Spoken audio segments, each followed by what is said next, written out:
moi j'étais paralysée, c'était fini, j'étais handicapée. La seule chose qui s'était passée entre le moment où je me suis réveillée et le moment où je suis arrivée à l'hôpital, c'est qu'il y a des gens qui ont prié pour moi en fait et que c'est ce nom-là en fait que j'ai entendu. Il n'a même pas eu à me toucher, il a juste prié, mais quand il est arrivé à mon niveau, en fait, je suis carrément tombée. Il a commencé à me faire subir des attouchements sexuels. Je n'osais pas en parler en fait.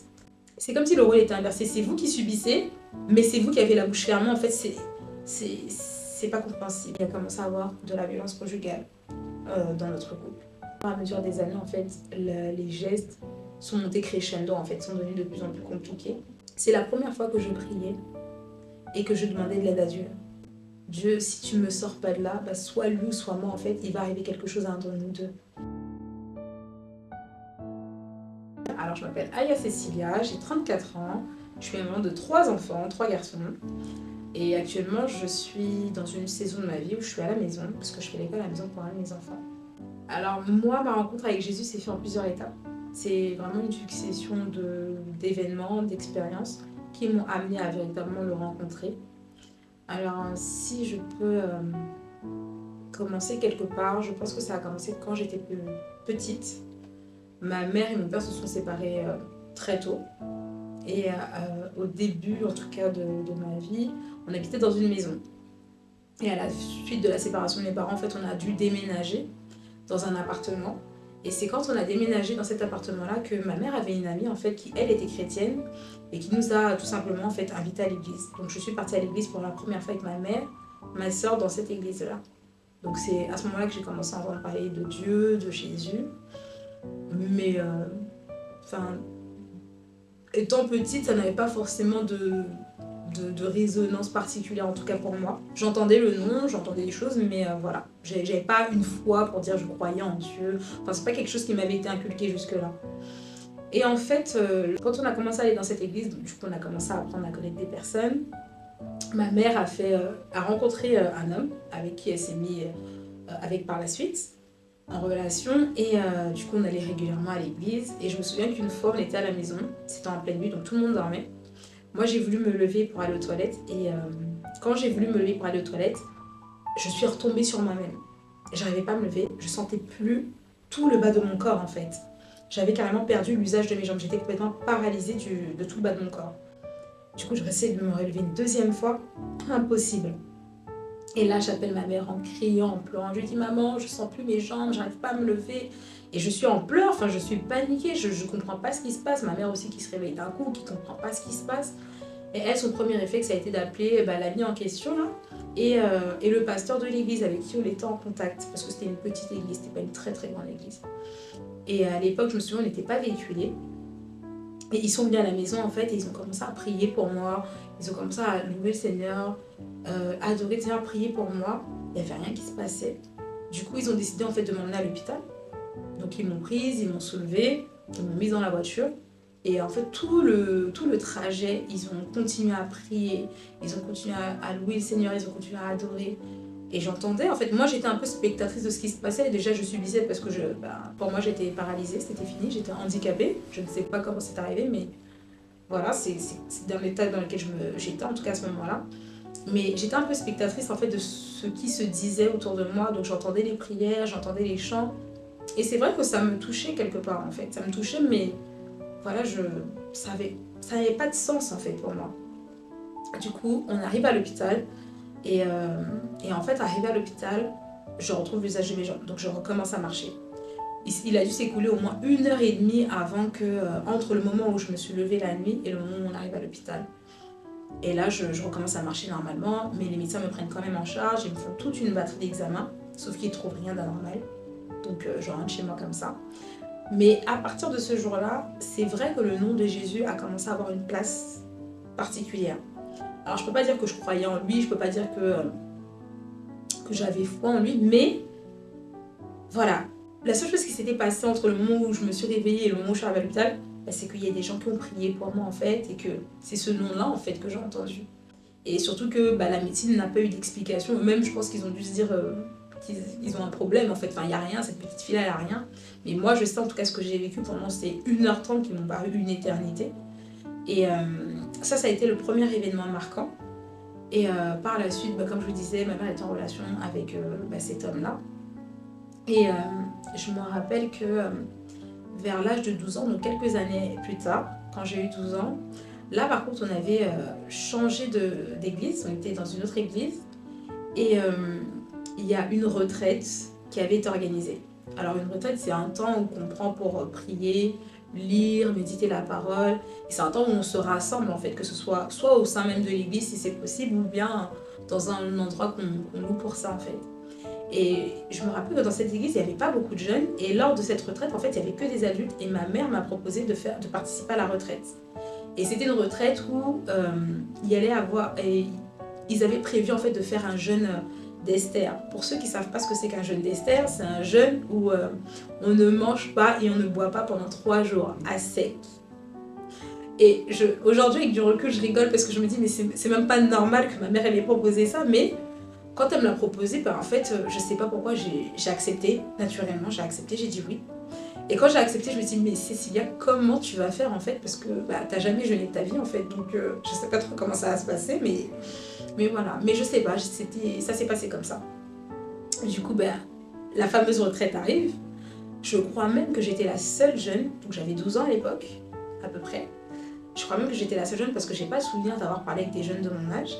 Et bah, à ma grande surprise, les 3 jours se sont bien passés, j'ai pas eu faim, j'ai pas eu soif. Enfin, c'est vraiment le truc, c'est pas compréhensible, mais c'est comme ça que ça s'est passé. Et j'ai vraiment apprécié ce temps-là, ce moment-là. Et en fait, pour clôturer cette retraite, il y a eu un temps de prière où le pasteur était en train de prier en fait, pour les personnes qui avaient participé à cette retraite. Et quand le pasteur a commencé à prier, à un moment donné, en fait, il était à l'opposé de moi dans la salle. Mais en fait, rien qu'au son de sa voix, quand j'entendais en fait ce qu'il disait, moi, il y a une chaleur qui a commencé à m'envelopper. En fait, il y a quelque chose qui est en train de se passer. Il faut savoir que quand j'allais à l'église, j'avais déjà vu des personnes, entre guillemets, manifester, c'est-à-dire, voilà, quand il y a des mauvais esprits, quand il y a des choses. Mais moi, j'y croyais pas trop, en fait. J'avais l'impression que les gens, ils faisaient semblant, donc j'y croyais pas trop. Je me disais, non, mais c'est pas possible qu'on prie pour toi et que tu tombes. En fait, c'est pas normal, en fait. Mais ce jour-là, quand j'entendais le pasteur en train de prier, je ne sais pas, je pourrais pas vous dire parce que c'est même pas descriptif avec des mots, mais je sentais en fait comme une force. Je sais même pas comment expliquer. Plus il priait en fait, et puis moi je sentais qu'il y avait quelque chose qui se passait en moi en fait. Et plus il s'approchait de moi, et moi je voulais plus qu'il prie pour moi. Je sais pas. Il y avait un combat en fait qui se passait à ce moment-là, je comprenais pas et en fait il n'a même pas eu à me toucher, il a juste prié mais quand il est arrivé à mon niveau en fait je suis carrément tombée. Et là en fait dans ma tête je suis en train de vivre quelque chose, je me dis mais qu'est-ce qui se passe et là je comprends qu'en fait les choses que j'avais vues chez d'autres personnes en fait c'est vraiment réel, en fait il y a vraiment une réalité spirituelle. Et la seule chose que j'ai entendue, en tout cas dont je me souviens ce jour-là, c'est qu'il a prié pour un mauvais esprit. Et du coup, bah, quand ça s'est fini, je me suis relevée. Déjà, je me sentais hyper bien. J'avais l'impression qu'on m'avait déchargée de quelque chose, qu'il y avait quelque chose qui m'avait quittée, alors que j'avais 12 ans, j'étais encore une enfant. Mais ça a été une expérience forte, en fait. À partir de ce moment-là, je me suis dit, non, en fait, il y a vraiment quelque chose, en fait. L'histoire de Jésus, je ne vais plus rigoler avec, en fait. Il y a vraiment quelque chose, là je viens de vivre quelque chose on m'a pas raconté, j'ai pas vu, c'est moi personnellement. Et comme je dis, c'est pas descriptif avec des mots, en fait, il faut vraiment le vivre pour le croire. Du coup, à partir de ce moment-là, c'est vrai que là, j'ai une foi. Il y a quelque chose qui est né en fait à l'intérieur de moi. Donc, on ne pouvait pas venir me parler d'autre chose. Je savais ce que j'avais vécu. C'était tellement fort que, entre l'épisode où j'ai été paralysée et que j'ai été surnaturellement guérie, et puis là, je me suis dit, ok, Cécilia, il y a vraiment des choses en fait par rapport à ce Jésus. Mais aujourd'hui, avec du recul, je me dis, ce qui m'a manqué, en tout cas à l'époque, je pense, c'est que je n'étais pas enseignée. Il n'y avait pas autant d'enseignements qu'aujourd'hui. Aujourd'hui, on a vraiment beaucoup de plateformes où il y a des enseignements pour les jeunes. Et ça, c'est ce qui nous manquait, en tout cas à l'époque. Et du coup, c'est vrai que je continuais mon cheminement comme ça, mais sans vraiment connaître le Jésus en question. Donc, je vivais des expériences, mais je ne le connaissais pas lui réellement. Donc ça a été le deuxième événement qui m'a beaucoup marqué. En tout cas, qui est vraiment venu me marquer au fer rouge à ce moment-là. Là où je pense que ma foi est vraiment née. Et par la suite, en fait, ce qui s'est passé, c'est que par la suite, il y a eu des événements. Comme je vous ai dit, ma mère avait refait sa vie avec un autre homme qui n'était pas mon père. Et en fait, après cet épisode-là de la retraite, quelques temps après, en fait, cette personne-là a eu un comportement envers moi qui était inacceptable. Il a commencé à il a commencé à me faire subir des attouchements sexuels. Et pareil, en tout cas à ce moment-là, je savais que c'était quelque chose qui n'était pas bien, mais je n'osais pas en parler en fait. J'ai une petite sœur, je me suis juste demandé en fait si ma petite sœur ne subissait pas les mêmes choses que moi, donc je lui ai posé la question. Elle m'a dit que c'était pas le cas et du coup je lui ai juste dit en fait s'il vient te faire quelque chose en fait tu me le dis. Et donc moi j'acceptais entre guillemets de subir ça, mais je ne l'ai pas accepté pour ma soeur en tout cas. Voilà. Des fois on peut se dire on ne comprend pas pourquoi les victimes de viols ou d'attouchements, de choses comme ça ne parlent pas, mais en fait il faut vraiment comprendre que c'est comme si le rôle était inversé. C'est vous qui subissez, mais c'est vous qui avez la bouche fermée. En fait, c'est pas compréhensible. Enfin bref. Et du coup, en tout cas, ça a été une période où voilà, j'ai subi des attouchements sexuels, etc. Et ce qui m'a amené quelque part à me renfermer un petit peu sur moi-même. On partait toujours à l'église. Et quelques années sont passées. Alors, c'était pas forcément régulier hein, quand il me faisait ces choses-là. Mais ça a duré sur un moment. Ça s'est produit plusieurs fois, mais ça a duré sur un moment. Et en fait, il faut savoir qu'à un moment donné, j'ai décidé de parler. J'ai décidé d'en parler à ma grande sœur et à une tante à moi. Et ce qui s'est passé, c'est que elles m'ont dit qu'elles n'allaient rien dire, bien évidemment, pour me mettre en confiance. Mais bon, par la suite, en tout cas, elles ont décidé d'en parler à ma mère. Et en fait, sur le moment, ma mère n'a pas cru en fait à ce qu'on lui avait dit. Je pense que c'était trop gros pour elle. Et sur le moment, elle n'y a pas cru. Et du coup, moi, le fait qu'elle n'y ait pas cru et qu'il n'y a pas eu de séparation tout de suite, ça m'a beaucoup impacté en fait. Ça m'a blessée, ça m'a amené à me renfermer un peu plus sur moi-même et du coup à devenir hyper sensible. C'est-à-dire que souvent on me disait, mais en fait, toi, dès qu'on te dit un truc, tu pleures pour rien en fait. Et moi-même, je ne comprenais pas d'où venait cette hypersensibilité-là. Mais en fait, c'est par rapport à toutes ces choses-là. Et comme sur le moment, ma mère n'y a pas cru, donc j'ai continué à vivre avec cette personne-là et ma mère. Mais en tout cas, par la grâce de Dieu, il a arrêté d'avoir ce comportement-là vis-à-vis de moi. Donc ça a mis un stop. Mais je vivais quand même avec lui et avec ma mère. Et ce qui fait que dans mon cheminement, à un moment donné, en fait, j'ai commencé en fait, à refuser l'autorité de cet homme-là en fait, sur moi parce que pour moi, ça ne faisait pas de sens. Qu'une personne se comporte comme ça envers moi et se positionne entre guillemets en tant que père, c'était pas possible, en fait, c'était pas acceptable pour moi. Là, je vous parle de ça, c'était quelques années après, donc vers 14-15 ans. Donc il a commencé à avoir beaucoup de tensions, beaucoup de choses. Les années sont passées et on va dire 4-5 ans, même 6 ans sont passés. Et j'ai ma petite sœur qui est tombée enceinte. Donc elle était mineure à l'époque. Nous allions toujours à l'église. Et en fait, à ce moment-là, on n'a pas été soutenus, en tout cas comme on en avait besoin. C'est vrai que c'est pas quelque chose dont on se réjouit. Je veux dire, on s'attend pas à ce que sa petite sœur ou sa fille mineure tombe enceinte, mais c'est ce qui s'est passé. Et en fait, on n'a pas eu ce soutien-là en fait, de la part des personnes qui nous entouraient à l'église. Et du coup, par ce manque de soutien, on s'est retiré en fait, parce qu'il y a eu beaucoup de choses en fait, il s'est passé beaucoup de choses qui ont été dites et qui étaient blessantes en fait. Du coup, on s'est écarté. Mais il faut savoir qu'en fait, à l'époque, ma grande sœur, parce que j'ai une grande sœur aussi, ne vivait plus avec nous. Et elle, entre-temps, en fait, elle avait rencontré le Seigneur. Elle avait rencontré le Seigneur et elle allait dans une église. Et de temps en temps, en fait, elle venait nous chercher à la maison pour nous emmener dans l'église où elle allait, l'église ICC. Et de temps en temps, on allait dans l'église de ma maman. Donc, en fait, je fréquentais 2 églises en même temps, on va dire ça comme ça. Et quand on s'est retrouvés, du coup, de côté par rapport à l'église où j'allais avec ma mère, en fait, on a carrément arrêté d'aller à l'église, on n'allait plus dans aucune assemblée. Donc, entre-temps, ma soeur, voilà, elle est devenue maman, etc., etc. Et à ce moment-là, moi, c'était vraiment le summum, en fait, dans ma relation avec ma mère, c'était compliqué. Elle ne me comprenait pas, on ne se comprenait pas. Avec mon beau-père, je refusais son autorité. Alors, j'étais pas rebelle, hein, j'étais pas la jeune fille qui allait insulter ou qui allait faire... Mais il y a des choses que j'acceptais pas. Et puis, j'exprimais le besoin, en tout cas, d'avoir plus de liberté, de sortir, en fait, du comportement qu'il a eu vis-à-vis de moi et le fait qu'on était toujours sous le même toit, je supportais plus. Donc, j'ai commencé à sortir.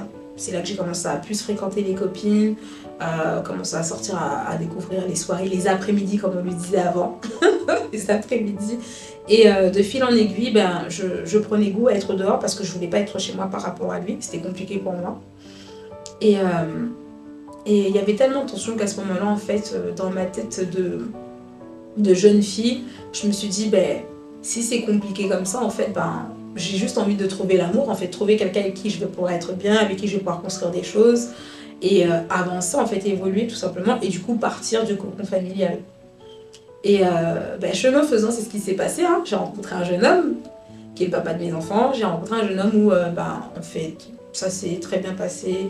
En fait, quand on s'est mis ensemble, ça a été comme vraiment un nouveau départ pour moi, parce qu'il faut savoir qu'à l'époque, dû aux tensions, dû à la relation compliquée que j'avais avec ma mère, avec mon beau-père, j'avais même arrêté l'école en fait. J'avais arrêté l'école et quand je l'ai rencontré, bah, il travaillait, il avait sa voiture, il était assez posé en fait et du coup ça m'a donné envie en fait de reprendre ma vie en main en fait. J'ai eu envie de retourner à l'école, donc je me suis réinscrite à l'école pour passer mes examens, mon bac, etc. Ça a été vraiment un nouveau départ en fait. On va dire que ce temps-là a duré pendant 2 voire 3 ans où c'était vraiment top. Je l'avais présenté aussi à ma maman qui était aussi contente parce qu'elle voyait aussi que depuis que j'étais avec lui, ben voilà, je sortais plus, j'allais plus en soirée, j'avais repris le chemin de l'école, enfin voilà, les choses étaient en train de retourner dans l'ordre en fait, tout simplement. Et, après le bac, etc., j'avais commencé un BTS et en fait ce BTS là il me plaisait pas du tout. Donc à un moment donné je me suis dit bon, je vais pas faire quelque chose qui me plaît pas, je vais aller préparer mon école d'infirmière comme je l'avais prévu de base. Et ensuite, ben, par la suite, je travaillerai et puis on pourra, voilà, chemin faisant, ben, s'installer, faire... J'avais des projets en fait dans la tête tout simplement. Et du coup, quand j'ai arrêté mon BTS, c'était en décembre, je me rappelle toujours, il y avait un concours d'infirmière à passer au mois de février-mars, si je dis pas de bêtises. Et faut savoir qu'au mois de fin janvier, j'apprends que je suis enceinte. Donc je vis toujours chez ma maman. Je suis enceinte et là je me dis non, c'est pas possible. Je me vois pas en fait être maman en étant chez ma maman. Bon, entre temps, ma mère et mon père se sont séparés. Hein. Ça, j'ai oublié de le préciser, ils se sont séparés.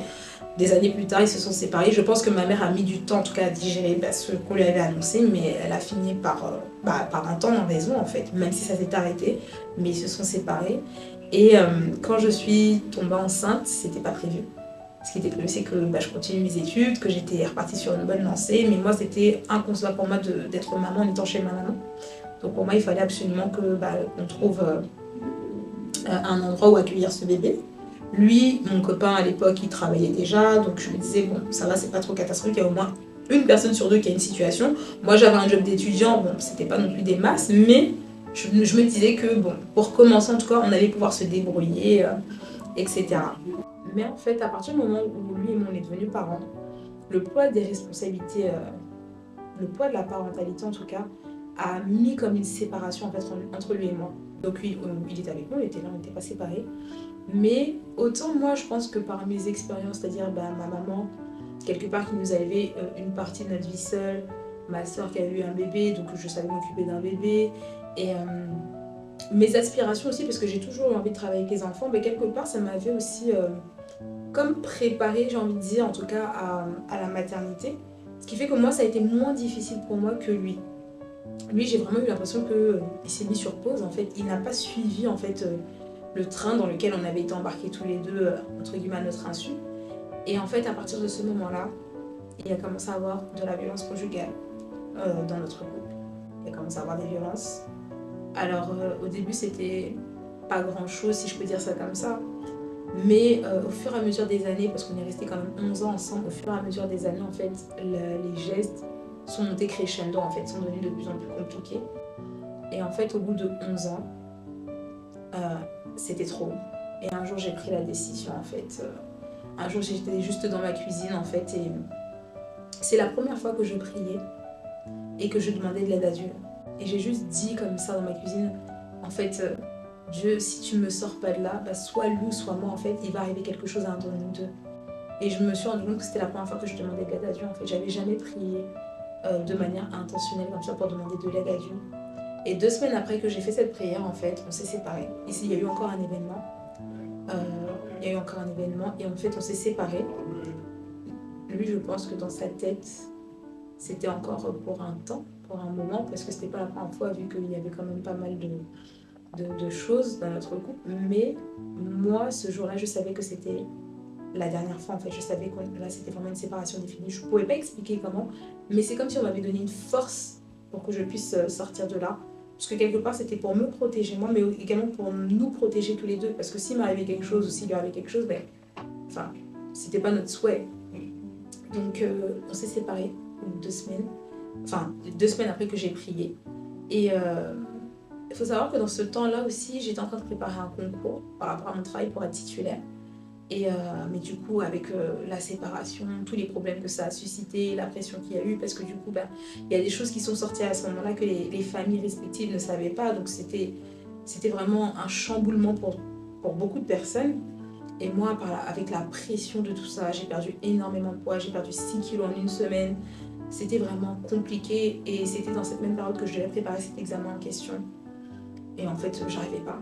Voilà, je faisais des fiches de révision, mais j'arrivais pas. Je lisais, mais il n'y avait rien qui rentrait dans ma tête. C'était très, très, très compliqué. Par la suite, arrive la date de l'examen à passer. Donc là, je suis toute seule avec mes enfants. Je devais continuer à porter la maison, les tâches du quotidien, etc. etc. Et ce concours arrive et en fait, je ne me suis pas préparée. En tout cas, pas comme j'aurais aimé me préparer. Mais je décide quand même d'y aller. Il faut savoir que ce jour-là, en fait, j'avais eu le papa de mes enfants au téléphone. Et c'était la première fois, en tout cas depuis la séparation, qu'on s'appelait au téléphone et qu'on avait une conversation posée. Et en fait, c'était tellement bizarre parce que je me suis retrouvée à lui parler, à le réconforter, à nous encourager, en tout cas à aller de l'avant, que même si voilà, notre relation n'a pas fonctionné, on a essayé, on s'est battu comme on pouvait, mais que là en fait il fallait qu'on puisse réussir notre séparation. Et donc voilà, et du coup on a parlé comme ça pendant un bout de temps, et en fait lui il ne savait pas que j'étais en train de me préparer pour aller à mon concours. Donc pendant que j'avais mes fiches sur le côté, j'étais en train de lui parler, de le rassurer, de l'encourager. Et quand j'ai raccroché, en fait, je suis partie me rendre à ce fameux concours. Il faut savoir que cette année-là, en fait, il n'y a eu qu'un concours d'organiser. Il y a même des personnes, des dom-toms qui ont voyagé pour venir en Île-de-France pour passer le concours à cet endroit-là, parce qu'il n'y en avait eu qu'un seul, que ce soit dans l'Île-de-France et même dans les îles du coup. Et je me suis dit, bon, je me rends à ce concours, mais j'en attends rien en fait. Il y avait 2500 personnes inscrites, il y avait seulement 300 postes à pourvoir, enfin c'était juste impossible en fait, improbable. Et du coup, je vais quand même à ce concours. Donc comme je vous ai dit, ce jour-là, j'avais vraiment une paix qui m'avait remplie, mais je ne savais même pas d'où elle venait. Je me dis, j'y vais et je passe mon concours, et puis voilà, c'est pas grave, elle viendra ce qu'il viendra, même si j'avais vraiment très peu d'espoir. Donc je passe mon concours. Alors moi, mon nom de famille en tout cas fait partie des dernières lettres de l'alphabet. Du coup, pendant un bon moment, je vois toutes les personnes qui rentrent dans la salle où il y a le jury, qui ressortent, elles sont dépitées, il y en a qui sont en pleurs parce que ça s'est pas forcément bien passé. Moi, je me dis, déjà, moi, j'ai pas réussi à me préparer, mais si c'est comme ça, je pense que j'ai vraiment aucune chance en fait, c'est pas possible. Mais bon, je me dis, je suis là, je vais quand même faire acte de présence. Et du coup, vient mon tour de passer l'épreuve. Je rentre dans la salle, je m'assois en face du jury, ils étaient 3. Et en fait, l'épreuve se déroule, j'ai l'impression de parler avec des amis. C'est-à-dire qu'on rigole, on discute. Je peux même pas vous dire en fait du coup même quelles ont été mes questions, je peux pas vous expliquer. Mais l'entretien s'est passé mais à une vitesse, j'ai pas compris. Et je suis ressortie de là mais en rigolant en fait, j'étais tellement bien, on avait passé un super bon moment, comme si j'étais avec des amis, qu'on avait passé juste un bon moment en fait. Le truc pas croyable. Du coup, je ressors de là, je me dis, c'est ça, c'est bien, mais peut-être qu'en fait, ça s'est passé comme ça parce qu'ils voulaient pas trop que tu te rendes compte que ça a été catastrophique. Et je me dis, c'est pas grave, au moins c'est fait, c'est fait. Et les résultats devaient tomber 1 mois et demi après, il me semble. Et du coup, les 1 mois et demi passent. Alors, c'est vrai que je comptais pas trop dessus, mais j'espérais quand même au fond de moi avoir au moins cette première bonne nouvelle au moins de l'année, parce que ça faisait, depuis le début de l'année, ça a été très compliqué, en fait, ça a été beaucoup d'épreuves pour moi. Et je me disais, au moins ça, en fait, ça me ferait du bien. Et du coup, le jour du résultat arrive, donc je me connecte sur mon ordinateur, j'étais au salon, il y avait les enfants. Et voilà, une liste de 300 noms à faire défiler en sachant que je fais partie des derniers, donc c'était un peu long pour moi. Les secondes, ça m'attend une éternité, donc je défile la liste, je la défile, et là je vois mon nom, et je vois qu'il y a écrit admis, et là je fonds en larmes parce que je comprends en fait que c'est comme si c'était un clin d'œil en fait de Dieu en fait. C'est comme si j'ai ressenti une paix qui me disait en fait je suis là. Pourtant, comme je vous dis, à ce moment-là, je ne le connaissais pas encore. Donc, Moi, quand je faisais les choses, je me disais pas, ah, Jésus ou Dieu ou autre, c'est... Voilà, mais il y avait comme une présence, en tout cas, qui m'accompagnait et je me disais, voilà, en tout cas. Et quand j'ai vu ce résultat, je me suis dit, non, mais je peux pas rester comme ça, en fait, il faut que j'aille dire merci à Dieu, en fait. Je voulais pas simplement rester chez moi et faire une prière de 2 minutes et dire merci, non, j'avais besoin, en fait, à ce moment-là, d'aller dans une église, en fait, pour lui dire merci. Et en fait, c'est comme ça que j'ai commencé à chercher une église. Et je voulais pas aller n'importe où. Je me souviens que j'ai appelé ma soeur, ma grande soeur, et je lui disais, j'ai besoin d'aller dans une église où je vais pouvoir être enseignée, où je vais pouvoir apprendre vraiment les fondements. En fait, les choses qui m'ont manqué quand j'étais plus jeune. Et en cherchant, en fait, sur Internet, je tombe sur une église, ICC. Et là, je me dis, mais elle m'est pas inconnue, cette église, en fait. Et je me rends compte que c'est l'église où ma grande soeur m'amenait quand j'étais plus jeune, en fait. Là où elle allait, en fait, elle, où j'allais de temps en temps. Et je me disais, bah, je vais aller là-bas parce qu'au moins je connais. Quelque part, ça me rassurait parce que je voulais pas arriver, je voulais pas aller n'importe où. Et je me suis dit, bah, au moins je connais et puis je vais pouvoir aller dire merci à Dieu comme j'avais envie, en fait. Donc, je me dis, bon, bah, c'est bon, dimanche prochain, je vais à l'église, etc. Je vais passer un moment à l'église. Il faut savoir que le dimanche, quand le dimanche arrive, eh ben, je peux pas y aller. Il se passe quelque chose, en fait, un imprévu, du coup, je peux pas y aller. Donc, je me dis, bon, je vais y aller dans une semaine. La semaine prochaine, c'est pas grave. La semaine qui suit encore, c'est pareil, en fait. Il y a encore quelque chose qui se passe, un imprévu, je peux pas y aller. Je me dis, bon, bah, la semaine d'après. Mais là, ça commence quand même à m'interpeller parce que je me dis, avant que je décide d'aller à l'église le dimanche, j'avais jamais rien à faire le dimanche. Il y avait personne qui m'appelait, j'étais chez moi, j'avais jamais rien à faire. Et là, depuis que je décide d'aller à l'église, il y a toujours quelque chose, un événement, enfin quelque chose qui n'est pas prévu, en fait. Et du coup, je me dis, non mais là, en fait, qu'il pleuve, qu'il neige, qu'il vente, dimanche prochain, j'irai à l'église. Arrive le dimanche prochain en question, et là, je me prépare. Entre-temps, l'adresse de l'église avait changé parce que moi, là où j'avais connu, c'était à leur ancienne adresse et là, c'était une nouvelle adresse et je me rends compte que l'église est à 20 minutes de chez moi en fait en voiture. Donc je me dis vraiment c'est génial, c'est à côté, c'est pas loin. Donc ni une ni deux, je me prépare et je vais à l'église et en fait, je me gare. Quand je me gare, déjà, je vois énormément de monde. C'est pas la petite église entre guillemets que j'avais laissée à l'époque. Je vois énormément de monde, je vois les personnes, elles sont joyeuses. Je sais pas, je commence à me dire, oh, vraiment, je suis contente en fait d'être là, d'être arrivée. Et du coup, je descends de la voiture, du coup, je fais la queue pour entrer dans l'auditorium. Et en fait, quand je rentre dans l'auditorium, je ressens une présence, mais comme j'avais jamais ressenti. Et en fait, au fond de moi, en fait, il y a une pensée qui me dit, ça y est, je suis à la maison. Ça y est, je suis arrivée, je suis à la maison. C'est comme si j'avais déposé mes bagages. Et j'étais bien, j'étais heureuse, alors que le culte n'avait pas commencé, il se passait rien, juste les personnes elles s'installaient. Mais moi, à ce moment-là, il y a quelque chose qui s'est passé pour moi. Du coup, je me suis installée, et puis là, le culte commence, donc la louange, l'adoration, et là, je me sens enveloppée par un amour, mais que je ne peux même pas décrire. En fait, il y a des choses, il faut les vivre. Même avec des mots, on ne pourrait pas comprendre, il faut vraiment les expérimenter. Et là, je ressens vraiment en fait, l'amour palpable de Dieu, en fait. Et je me dis, ça y est, en fait, je suis à la maison. Je suis à la maison. C'est vraiment la pensée qui m'anime, mais je suis à la maison. Pourtant, je connais personne. Voilà, je suis au milieu d'une foule de personnes. Et en fait, le culte se déroule, la louange, l'adoration, le message qui me touche. J'ai l'impression que le pasteur, il parle de ma vie. Et puis là, le message se finit. Et puis à la fin, il y a le pasteur qui fait l'appel au salut.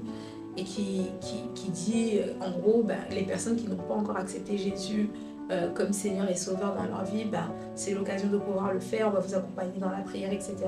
Mais moi, je me sens pas concernée parce que cette prière-là, je l'avais déjà faite en fait auparavant. Je l'avais déjà faite, donc je me dis, en fait, moi, je suis pas en train de t'accepter parce que je t'ai déjà accepté en fait depuis longtemps, mais j'étais pas là en fait, j'étais pas à l'église, je n'allais pas à l'église, j'ai mené une vie qui était loin de la pensée de Dieu en tout cas, et donc je me sentais pas concernée par cet appel-là en fait. Puis après il dit, et puis il y a aussi ceux qui sont comme le fils prodigue en fait, qui sont partis et qui reviennent à la maison. Et là en fait ça m'a... En fait c'est comme si Dieu est en train de me dire, la pensée qui m'animait au début quand je suis rentrée, il est venu confirmer en fait par ce qu'il a dit. Et je dis effectivement je suis vraiment arrivée à la maison et là je me suis mise à fond dans l'art, je me suis dit ça y est enfin en fait, je pense que là j'ai trouvé ce que je cherchais. Du coup j'ai refait la prière du salut, mais vraiment là en m'engageant, en prenant la décision personnelle de marcher avec le Seigneur. Et en fait ce jour-là ça a été différent de toutes les autres fois. Là il y a quelque chose qui s'est passé de différent.